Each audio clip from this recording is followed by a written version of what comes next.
Hello, welcome to my channel. Today we will discuss the translation and rewriting. हम पहले discuss कर रहे थे एंड्रयू लिवोफ का जो था उसका जिसने वर्क प्रपोज किया रीराइटिंग का जो मेन टॉपिक है उससे दो चीज़ें इन्फ्लुएंस हुई बहुत ज़्यादा उसके वर्कआउट को प्रोड्यूस करने में। एक पॉली सिस्टम थ्योरी थी और दूसरी जो थी वो मैनिपुलेशन स्कूल ऑफ थॉट था। अब manipulation it's also the approach of poly system theory. अब जो पॉली सिस्टम थ्योरी थी इसमें हमने क्या देखा कि पॉली सिस्टम थ्योरी के अंदर आप अकाउंट करते हैं बिहेवियर को और एवोल्यूशन जो लिटरेरी सिस्टम के अंदर हुआ वो। इसके अलावा उसने एंड्रयू लिवोफ का जो वर्क था उसमें जो पॉली सिस्टम थ्योरी जो इन्फ्लुएंस की पॉली सिस्टम थ्योरी के अंदर ये भी डिस्कस किया गया था कि जब आप कोई भी लिटरेचर ट्रांसलेट करते हैं वन लैंग्वेज टू अनदर, एक जगह से दूसरी जगह लेके जाते हैं, इंपोर्ट कर रहे होते हैं, तो नेटिव सिस्टम को इन्फ्लुएंस करता है। सिमिलरली सेम थिंग कि जैसे वेस्टर्न सोसाइटी के अंदर जो ट्रांसजेंडर और जो इशू है कॉल गर्ल का इशू, ये नॉर्मली और जनरली डिस्कस किया जाता है, डिस्क्राइब किया जाता है। लेकिन पाकिस्तानी सोसाइटी में जो ईस्टर्न कंट्रीज़ हैं जैसे कि पाकिस्तान है, यहाँ उतनी ट्रांसजेंडर का जो इशू है इतना कॉमनली हमारे लिटरेचर में डिस्कस किया जाना एक मायूब बात समझी जाती है। लेकिन क्या जैसे कि एलिफ शफक की बहुत सी अगर आप बुक्स देखें 40 रूल्स ऑफ लव, उसमें ट्रांसजेंडर का भी इशू डिस्कस किया है। इसी तरीके से उसका इन्फ्लुएंस ये हुआ कि हमारे लिटरेचर के अंदर भी अब वो ट्रेसेस आपको फील होंगे कि हमारा जो ट्रांसजेंडर का इशू है वो अब डिस्कस होना शुरू हो गया हमारी सोसाइटी के अंदर। तो इस तरीके से जब एक कंट्री से दूसरे कंट्री में जब ट्रैक्स जो होता है ट्रांसलेट किया जाता है, लिटरेचर इम्पोर्ट किया जाता है, तो नेटिव सिस्टम को इन्फ्लुएंस करता है। और इम्पॉर्टेंट जो चीज़ थी जो पॉली सिस्टम थ्योरी के अंदर थी वो ये थी कि किस तरीके से लेवॉफ का वर्क था जो ट्रांसलेशन का and the culture in many way bridging the point two the culture turn. ठीक है, किस तरीके से वो कल्चर टर्न की तरफ लिंग्विस्टिक को मूव कर पीछे छोड़ दिया और कल्चर टर्न की तरफ मूव कैसे करते गए। मैनिपुलेशन जो था जैसे कि मैंने बताया कि पॉली सिस्टम थ्योरी की ही एक अप्रोच है जिसके अंदर तेल अवीव और 11 एक्सिस डिस्क्रिप्टिव और इम्पीरिकल या लोअर कंट्री सिस्टम ग्रुप था जिसके अंदर हमने डिस्कस किया था कि डीटीएस का सिस्टम हमने जो डीटीएस है उसको डिस्कस किया मैनिपुलेटिव थ्योरी को। तेल Aviv is basically Israeli area. तो अगर आप देखें डीटीएस के हवाले से तो डीटीएस जो था वो बेसिकली क्रॉसपॉन्ड टू द डिस्क्रिप्टिव है, empirical and interdisciplinary target oriented approach को कहा जाता है। कि किसमें ये डीटीएस किसमें डिस्कस किया गया, मैनिपुलेशन स्कूल ऑफ थॉट के अंदर डिस्कस किया गया है। और इसका जो डीटीएस अप्रोच थी जो descriptive empirical interdisciplinary target oriented approach थी वो क्या थी, to study the translation focusing specially its role. अब हम यहाँ से थोड़ा सा मूव करें पॉली सिस्टम और मैनिपुलेशन स्कूल ऑफ थॉट। ज़रूरी था कि अंडरस्टैंड करें कि किस तरीके से री राइटिंग का एंड्रयू ने किस तरीके से जब उसको प्रोड्यूस किया तो क्या क्या चीज़ें उसके वर्क पर इन्फ्लुएंस कर गई। अब सेकंड चीज़ जो हम देखते हैं कि जो एंड्रयू लिवोफ था उसकी जो बुक थी translation writing and manipulation of literary fame. अब उसको देखें उसको क्या किया एंड्रयू ने कि एंड्रयू ने के एग्जामिन किए मुख्तलिफ फैक्टर्स जिसमें से एक पार्ट थी, एक आइडियोलॉजी थी, इंस्टीट्यूशन था, मैनिपुलेशन। तो कहते हैं जब ट्रांसलेशन की जाती है तो ये सारे के सारे फैक्टर्स जो होते हैं जो आपके वो इफ़ेक्ट करते हैं ट्रांसलेशन पर और दैट इज़ सिस्टमेटिकली गवर्नड। और ये किस तरीके से इफ़ेक्ट करते हैं ट्रांसलेशन को और यही डिटरमिन जो है करते हैं कि जो भी लिटरेरी टेक्स्ट है उसको एक्सेप्ट किया जाए या रिजेक्ट किया जाए। जब हम एक जगह से दूसरी जगह मतलब सोर्स टेक्स्ट से टारगेट टेक्स्ट की तरफ जाएंगे, इन्हीं बेस आइडियोलॉजी इंस्टीट्यूशंस पावर और मैनिपुलेशन ही की वजह से ये वो फैक्टर्स हैं जिनकी बेस पर हम लिटरेरी टेक्स्ट जो है उसको एक्सेप्ट या रिजेक्ट करेंगे। क्योंकि आपको पता है कि people uses the power in rewriting for inducing their own ideology. ऐसा ही होता है ना, बिल्कुल इसी तरीके से लिटरेचर या न्यूज़पेपर अगर हवाले से देखें, प्रिंटिंग मीडिया में देखें तो people are using their different types of ideology. For example, Noon League है, पीटी है, they are using the printing media या आप कह सकते हैं टीवी मीडिया वगैरह को यूज़ किया जाता है, न्यूज़ चैनल्स को यूज़ किया जाता है। तो अपनी पावर को, पैसे की पावर को, अपने इन्फ्लुएंस की पावर को यूज़ करते हुए क्या कर रहे होते हैं, अपनी आइडियोलॉजी को इम्पोज कर रहे होते हैं। अब इम्पॉर्टेंट चीज़ ये है कि री राइटिंग है क्या चीज़। अब री राइटिंग के हवाले से अंडरस्टैंड करने के लिए आपको ज़रूरी है कि होती क्या रहे। री राइटिंग इज़ बेसिकली एक ऐसी टाइप ऑफ राइटिंग होती है जिसे रिकग्नाइज भी किया जाता है, ठीक है, ऑब्वियसली रिकग्नाइज, और ये बहुत ज़्यादा इन्फ्लुएंशियल भी होती है। किस हवाले से, इसको अंडरस्टैंड आप इस तरीके से कर सकते हैं कि इसमें री राइटिंग के अंदर जब आप किसी भी चीज़ को ट्रांसलेशन कर रहे होते हैं, ठीक है, उसके अंदर दो फैक्टर जैसे आइडियोलॉजिकल और पोइटोलॉजिकल, ये दो ऐसे मोटिवेशन फैक्टर होते हैं री राइटिंग के अंदर जो कि री राइटिंग को प्रोड्यूस करते हैं, ठीक है। अब आगे मैं डिस्कस करूँगी क्या होता है आइडियोलॉजिकल और पोइटोलॉजिकल। जो इम्पोर्टेंट चीज़ जो ट्रांसलेशन री राइटिंग के हवाले से है, अगर मैं उसको उस सारे चीज़ों को देखूं तो उसमें से जो री राइटिंग है उसमें ये होता है कि जब हम री राइटिंग कर रहे होते हैं, फॉर एग्जांपल ये ट्रांसलेशन री राइटिंग के हवाले से जब हम ट्रांसलेशन होते हैं तो बेसिकली हम क्या कर रहे होते हैं, try to portray the image of the author. Author का क्या कंसेप्ट है, हम उसकी इमेज को पोर्ट्रे कर रहे होते हैं ट्रांसलेशन के अंदर, ऐसा ही है। सेकेंड वो ये होता है कुछ ऐसी चीज़ों को हम पोर्ट्रे कर रहे होते हैं, ऐसे वर्क को जो कि हमारी कल्चर बाउंड्री से, हमारे ओरिजिन जो हमारा जो नेटिव कल्चर है या नेटिव ओरिजिन है उसकी बाउंड्रीज से अबव होता है, बियॉन्ड होता है। इसीलिए वो कहता है कि जो एंड्रे लेवॉफ था उसने कहा था जो लिटरेरी सिस्टम है जिसमें ट्रांसलेशन की जाती है, लिटरेरी सिस्टम कोई भी है उसके अंदर इन विच ट्रांसलेशन फंक्शन इज, जो ट्रांसलेशन का जो एक फंक्शन होता है, जो काम जो है लिटरेरी सिस्टम के अंदर जो हम कर रहे होते हैं ट्रांसलेशन किसी भी लिटरेरी टेक्स्ट को, उसे दो तरीक़ों से कंट्रोल किया जाता है, ठीक है। इसमें एक प्रोफेशनल इनमें एक प्रोफेशनल आते हैं और दूसरा जो होते हैं वो पैट्रोनेज आते हैं। अब यहाँ पे डिस्कस किया है कि दो जो मोटिवेशन जो आइडियोलॉजिकल क्या चीज़ है और पोइटोलॉजिकल क्या चीज़ें हैं जो कि री राइटिंग को इफ़ेक्ट करती हैं। अब आइडियोलॉजिकल के हवाले से आपको एक इम्पॉर्टेंट चीज़ जो मैं बताती हूँ कि जब कोई भी ट्रांसलेटर किसी भी लिटरेरी टेक्स्ट को ट्रांसलेट कर रहा होता है तो ये उस पर डिपेंड करता है या तो रिबेल कर दे या फिर कंफर्म कर दे उन चीज़ों को जो कि सोर्स टेक्स्ट में मौजूद है, ठीक है, उस पर डिपेंड कर रहा होता है। लेकिन एक इम्पॉर्टेंट चीज़ ये होती है कि जब कोई भी ट्रांसलेटर ट्रांसलेशन कर रहा होता है तो उस पर कल्चर का बहुत ज़्यादा इम्पैक्ट होता है, ठीक है। इन चीज़ों को आपने मद्देनज़र रखता है जो कि री राइटिंग को इफ़ेक्ट करते हैं। अब आइडियोलॉजिकल अब क्या होता है, आइडियोलॉजिकल बिल्कुल इसी तरह है जैसे हमारे जो आइडियाज़ हैं वो क्या होते हैं, हमारे एटीट्यूड होते हैं, हमारे ओपिनियंस हम जो डेवलप कर रहे होते हैं, किस वजह से एट अ सर्टन टाइम के अंदर हम with the passage of time हमारे सोसाइटी के अंदर प्रिवेल करते जाते हैं, इंडल्ज होते जाते हैं, हमारे एटीट्यूड, हमारे बिलीव, हमारी कन्वेंशंस और आप कह सकते हैं डिफरेंट ग्रिड ऑफ वर्क, आप कह सकते हैं ये डिफरेंट फॉर्म्स जो हैं हमारी सोसाइटी के अंदर एक ऐसी क्रिएट हो जाती हैं, आइडियाज़ क्रिएट होते हैं, हमारे जहनों के अंदर वो चीज़ मर्ज हो जाती है। With the passage of time हमारी सोसाइटी जो है वो आइडियाज़ जो है अडॉप्ट कर लेती है। तो क्या होती है, तो जब ये सारी चीज़ें जो हैं एटीट्यूड, ओपिनियंस और ये सारी जो कंसेप्चुअल ग्रिड है, ये सारे का सारे जो कि कंसेप्चुअल ग्रिड जो कि ओपिनियन और एटीट्यूड पर मिलकर बना होता है, वो कंसीडर करता है जो कि deemed acceptable in a certain society at a certain time, though through which the reader and translator approaches the text। अब वो यहाँ भी कहता है कि एक बात याद रखें कि ये आइडियोलॉजिकल इतनी इंपॉर्टेंट चीज़ है लेटेस्ट ऐसे में जो एंड्रे ने डिस्कस किया कि ये जो कंसेप्चुअल ग्रिड है that consist of opinion and attitude, they are so much important कि ये उस किसी भी सोसाइटी में सर्टन टाइम में सर्टन सोसाइटी के अंदर कंसीडर की जाती है।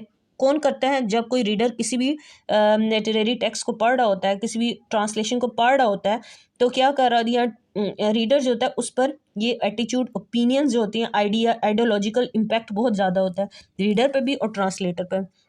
अब ट्रांसलेटर पे डिपेंड कर रहा है कि वो कंफर्म कर दे उसको सोर्स टेक्स्ट के आइडियोलॉजिकल को या रिबेल कर दे, इस पे डिपेंड कर रहा होता है। अब इसकी एक बहुत ही कहते हैं ना एग्जैक्ट जो एग्जांपल अगर मैं यहाँ पे देखूँ तो यहाँ पे एक जो इंग्लिश पोइट है, एक इंग्लिश ट्रांसलेटर है जो कि एडवर्ड फिट्ज़जेरल्ड था। उसने क्या किया, एडवर्ड फिट्ज़जेरल्ड ने पर्शियन जो वर्क था जो कि उमर ख़याम की रुबायात थी पर्शियन लैंग्वेज के अंदर, उसने उसे वेस्टर्न लैंग्वेज में, इंग्लिश लैंग्वेज में ट्रांसलेट किया। अब जो उसके नज़दीक वो ये कंसिडर करता था, अब ये देखें ट्रांसलेटर के पास एक लिबर्टी होती है कि वो जो सोर्स टेक्स्ट है उसकी जो आइडियोलॉजिकल जो कंसेप्चुअल ग्रिड है, उसके एटीट्यूड, ओपिनियंस और इन सब चीज़ों को एक्सेप्ट कर ले या फिर रिबेल कर ले उससे। तो उसने अब क्या किया, उसने इसे रिबेल किया। उसने पर्शियन लैंग्वेज उसके नज़दीक एक कंजर्वेटिव लैंग्वेज थी, और वो कहता है कि इसके अंदर इतनी लिबर्टी नहीं है, तो उसने क्या किया, जब इंग्लिश लैंग्वेज में किया तो उसने अपने वेस्टर्न ऑडियंस के मुताबिक उसको मोल्ड किया उस पोम को, ठीक है। किसने, एडवर्ड फिट्जजेरल्ड ने, और उसे इंग्लिश के अंदर प्रोड्यूस किया। उसने क्या किया कि जिस लैंग्वेज के अंदर वो ट्रांसलेट कर रहा था इंग्लिश लैंग्वेज, उसने उसकी ऑडियंस के मुताबिक उसके अंदर उसके पोइटोलॉजिकल चेंजेस जो थे, उन्हें सेट ऑफ रूल्स थे, रेगुलेशंस थे उस लैंग्वेज के, उसके अकॉर्डिंगली उसे प्रोड्यूस किया। अब यहाँ पे एक इम्पॉर्टेंट चीज़ है कि किस तरीके से, अब वो टू मोटिवेशन री राइटिंग के हवाले से ही बता रहा है। वो कहता है कि क्या अब इफेक्ट ऑन ट्रांसलेटर पर क्या है। We can say that translator mind has always impact of ideological, हमेशा जो आइडियोलॉजिकल इम्पैक्ट बहुत ज़्यादा ट्रांसलेटर, आइडियोलॉजिकल इम्पैक्ट में कल्चर भी है, कल्चर भी इम्पैक्ट करता है, ठीक है। ये दोनों चीज़ें याद रखनी है। आइडियोलॉजिकल जो एटीट्यूड, ओपिनियन या कंसेप्चुअल ग्रिड होती है, ठीक है, वो, और कल्चर जो होता है ट्रांसलेटर की ट्रांसलेशन में इफेक्ट करता है। अब पोइटोलॉजिकल क्या चीज़ होती है, जैसे पोइटोलॉजिकल्स उन सेट ऑफ रूल्स को कहते हैं जिसके अंदर आपकी आ जाती हैं लिटरेरी डिवाइसेस आ जाती हैं, जैसे कि इसमें फिगर ऑफ स्पीच है, मेटाफर है, सिमली है, सटायर है, पनिंग है, और लिटरेरी स्टाइल है, इमेजेस हैं, सिंबलिज्म है, इसी तरीके से मोटिफ हैं, एलिग्रीज हैं। इसी तरह ये सारी जो चीज़ें हैं जब इकट्ठी होके सेट ऑफ रूल्स इकट्ठा हो जाती हैं, इसे पोइटोलॉजिकल कहा जाता है। और ये यहाँ पे भी जो ट्रांसलेटर पे डिपेंड कर रहा होता है कि वो रिबेल करिए, कन्फर्म कर दें पोइटोलॉजिकल को, ठीक है। जैसे कि मैं पहले ही बता चुकी हूँ कि कंसेप्चुअल ग्रिड एटीट्यूड ओपिनियन को कहा जाता है। इसी तरह ये मैंने एग्जांपल दी थी एडवर्ड फिट्जजेरल्ड की, जिसने पर्शियन लैंग्वेज के जो पोइट थे उमर ख़याम की पोएम रुबायात को ट्रांसलेट किया था इंग्लिश लैंग्वेज के अंदर। अब वो कहता है कि लेवॉफ कहता है री राइटिंग के अंदर जो री राइटिंग का सारा जो फंक्शन है, बेसिकली जो कहता है कि literary system in which translation function control by two जब कोई भी ट्रांसलेशन किसी भी लिटरेरी सिस्टम के अंदर की जाती है तो दो चीज़ें, एक प्रोफेशनल एंड पैट्रोनेज, ये दोनों ऐसी चीज़ें हैं जो कि इफ़ेक्ट करती हैं। यहाँ पे इम्पॉर्टेंट चीज़ें हमें ये ज़रूरी समझना है कि लिटरेरी सिस्टम में कहाँ पे प्रोफेशनल्स प्रिवेल कर रहे हैं, कहाँ पे पैट्रोनेज प्रिवेल कर रहे हैं। सबसे पहले आपको ज़रूरी है कि प्रोफेशनल क्या होते क्या हैं और वो क्या इफेक्ट कर। जो प्रोफेशनल्स होते हैं basically they are within the literary system. Literary system के जैसे कि ये डायग्राम में भी दिखाया है, जो ग्रीन कलर के एरिया लिटरेरी सिस्टम के अंदर मौजूद है, और दे डिटरमिन द डोमिनेंट पोइटिक, ये पोइटिक इनका काम के प्रोफेशनल्स का काम पोइटिक को डिटरमिन करना है। इसमें आप आ जाते हैं क्रिटिक्स करने वाले भी आ सकते हैं, रिव्यूअर्स भी आ सकते हैं, एकेडमिक्स से रेलिवेंट भी प्रोफेसर वगैरह भी आ सकते हैं, ट्रांसलेटर भी आ सकते हैं, स्टोरी राइटर्स वो भी इस जो है लिटरेरी सिस्टम के अंदर आ सकते हैं। दूसरी जो चीज़ है उसने डिस्कस की पैट्रोनेज। अब पैट्रोनेज जो कि आप देखें सर्कल से बाहर है, उस छोटे सर्कल से, स्मॉल सर्कल से जो डार्क ग्रीन कलर का एरिया है वो पैट्रोनेज कहलाते हैं। अब पैट्रोनेज का फंक्शन क्या है, basically they are outside of literary system. इसमें आपके आ जाते हैं इंडिविजुअल्स आ सकते हैं, ग्रुप आ सकते हैं, इंस्टीट्यूशंस आ सकते हैं। अब इन सब का क्या काम है, दे पार्शली डिटरमिन द आइडियोलॉजी, ठीक है। प्रोफेशनल का काम पोइटिक को डिटरमिन करना है और पैट्रोनेज का काम जो है आइडियोलॉजी को डिटरमिन करना है। अब यहाँ पे फर्दर हम डिस्कस करेंगे प्रोफेशनल क्या चीज़ है और पैट्रोनेज क्या चीज़ है। अब प्रोफेशनल्स जो आते हैं बेसिकली अगर हम देखें कि किस तरीके से poetic and ideological played a wider role in translation, उसमें प्रोफेशनल जो हैं दे आर बेसिकली मैंने आपको पहले बताया था they are in the inner circle of the literary system. अब इसमें क्या है कि ये पहले भी मैं बता चुकी हूँ कि ये पार्शली डिटरमिन करते हैं किस चीज़ को, पोइटिक को, और इसमें सारे। अच्छा अब ये जो इसमें जो क्रिटिक, अगर हम फर्दर इसको डिस्कस करेंगे इसमें क्रिटिक्स का क्या काम है, इसमें एकेडमिक और से रेलिवेंट, और टीचर्स का क्या काम है, ट्रांसलेटर का क्या काम।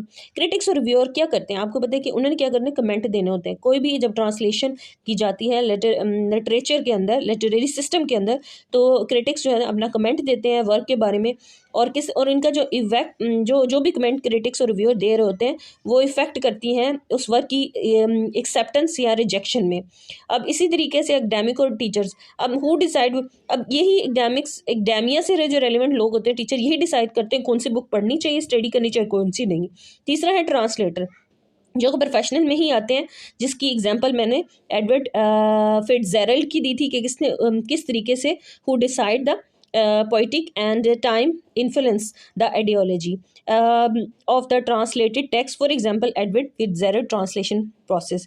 अब पेट्रोनेज की बात करें, वो मैंने पहले बताया था, जो बाहर का circle dark circle outside of literary system होते हैं, और इनका काम क्या होता है, आइडियोलॉजी को डिटरमिन करना, पार्शली आइडियोलॉजी को डिटरमिन करना। अब यहाँ पे जो पैट्रोनेज है इनको समझना ज़रूरी है। दीज आर बेसिकली पावर होती है, जिस तरह पावर होती है, ताकत रखती है, इसमें पर्सन्स भी आ सकते हैं, इंस्टीट्यूशंस भी आ सकते हैं, that can further hinder the reading writing and ये जो जिसमें पर्सन इंस्टीट्यूशंस आते हैं, ये पावर की एक कहते हैं टाइप है, और जिसमें आप क्या कर रहे होते हैं, जो कि किसी भी लिटरेरी वर्क की रीडिंग राइटिंग और री राइटिंग पर इफेक्ट करते हैं। जो इन्फ्लुएंशियल पावरफुल इंडिविजुअल्स आते हैं उनमें आप अगर देखो एग्जांपल एलिज़ाबेथ वन है, ठीक है, इसके पास पावर है इन द शेक्सपियर इंग्लैंड, ठीक है, हिटलर इन द जर्मनी। ये ऐसे वो लोग हैं, पर्सन्स हैं जिनके पास पावर की हैसियत रखते हैं, जो कि रीडिंग पे, राइटिंग पे और री राइटिंग पर इफेक्ट डालते हैं पावर की सूरत में। पर्सनैलिटीज़ के बारे में, ग्रुप के, जिसमें आप कह सकते हैं पर्सन भी आ सकते हैं, इंस्टीट्यूशन। पर्सन में आपको एलिज़ाबेथ वन की एग्जाम्पल ये दी है और हिटलर की एग्जाम्पल दी है।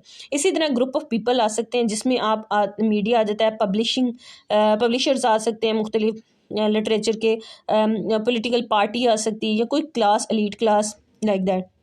अब इंस्टीट्यूशन की बात करें, जो इंस्टीट्यूशंस क्या होते हैं, जैसे एजुकेशनल इंस्टीट्यूशंस हैं, ठीक है, और गवर्नमेंट है, ये दीज आर डिफरेंट इंस्टीट्यूशन है, they are responsible for distribution of literature. अब क्या होता है, जैसे एनिमल फार्म जो है, एक बुक है जो कि दुबई वगैरह में बैंड है बुक, ठीक है, एनिमल फार्म में डेमोक्रेसी पर बहुत ज़्यादा लिबर्टी है। अब क्या इंस्टीट्यूशंस में आपको पता है गवर्नमेंट है, जो कंट्रोल एडमिनिस्ट्रेटिव इदारे भी आते हैं, तो उस चीज़ को, अपनी जो आइडियोलॉजी को, उस आइडियोलॉजी को इम्पोज मतलब कि अपनी सोसाइटी के अंदर मर्ज होने से रोकते हैं। तो basically institutions which are responsible for the distribution of literature and literary ideas, कि कहीं पे, क्योंकि यहाँ पे देखें दुबई में बहुत हद तक किंगडम है, तो इस जगह पे ये बैंड हो जाती है एनिमल फार्म जैसी जो बुक्स हैं, ठीक है, जिसमें डेमोक्रेसी का जिक्र है, किंगडम के ख़िलाफ़, और स्लेवरी, और इस कंसेप्ट जो है ना, जिसमें आप वो जो है the government doesn't like such kind of stuff, तो वो उसमें बैन कर देती है। तो national academic and academic journals above all the education establishment, ये ठीक है, ये सारे के सारे उस पर आते हैं, जिसमें critic, reviewer, academic teachers, translator मैंने डिस्कस किया। जैसे पैट्रोनेज को डिस्कस किया, किस तरह पैट्रोनेज जो है रीडिंग, राइटिंग और री राइटिंग पर इफ़ेक्ट करते हैं। पर्सनस के बारे में बताया, पैट्रोनेज के जो है इन्फ्लुएंशियल लीडर्स, पावरफुल इंडिविजुअल्स के बारे में, उनको कैटेगरी में डिवाइड किया, ग्रुप ऑफ पीपल में, और इसी तरीके से इंस्टीट्यूशन में। Thank you very much.